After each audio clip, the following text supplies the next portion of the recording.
As promised, I'm down here at the sex show looking for ways to help city councilors loosen up. They've been slinging mud and insults like crazy lately. They're just too tense. You know, I don't think those people are getting any, if you know what I mean. Well, maybe some of them are. So let's wander around and see if I can find some relaxing things to take back to City Hall.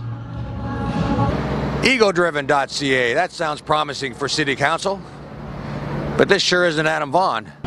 I'm here with Pastel Supernova. She's a burlesque queen.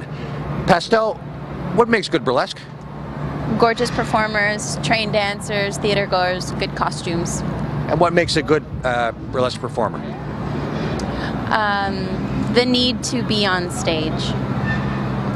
Sounds like City Council, all right. We're in the Oasis Aqua Lounge booth, and this is Miss Kitty. Miss Kitty, do you think you could fit Toronto City Council in this? Absolutely. It's a great way to have a meeting with everybody. And you think it'd be kind of a nice, relaxed, and laid-back kind of meeting in here? You sure get a lot of things done. Get her done. I'm sure you do. What is it about sex, do you think, that is so relaxing? You know what? At the end of the day, or actually even at the start of the day, it's the perfect way to even go to work. And that way you just relieve that tension. Now, do you think politicians could probably maybe use a little of that? Definitely. Ms. Barbie Bitch, I see you're a Rob Ford fan. Absolutely I am. I'd like him to be one of my best clients. You say you'd like him to be, or he is? I'm going to leave that open. Call me Rob. Let's say that that we hire you as a consultant at City Hall to go down there and kind of do work your magic. What would you do?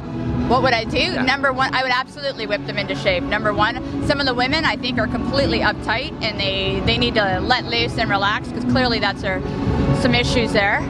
Now, do you think that politicians in general are too, kind of uptight?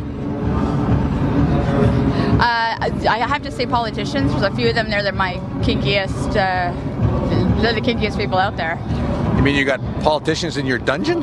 I have politicians that have come to see me in my dungeon, and that I do see, yes. Would you care to name any names? No. I want to keep seeing them. All right, maybe you can tell me when we're off camera. In your experience, or from what you hear, are politicians good lovers? Well, they certainly are adventurous lovers, because they seem to get around. Yeah. There's always these headlines that you either hear or in the States about people going outside of the box, so to speak. So absolutely. So in a nutshell, your party expression, would you say that politicians, city and otherwise, ought to get laid more often? I don't know if I'd say they ought to get laid more often, but I would say it wouldn't hurt. Second thoughts, maybe this isn't such a hot idea. The last thing we need to do is give politicians another way to screw us. Mike Strobel for the Toronto Sun.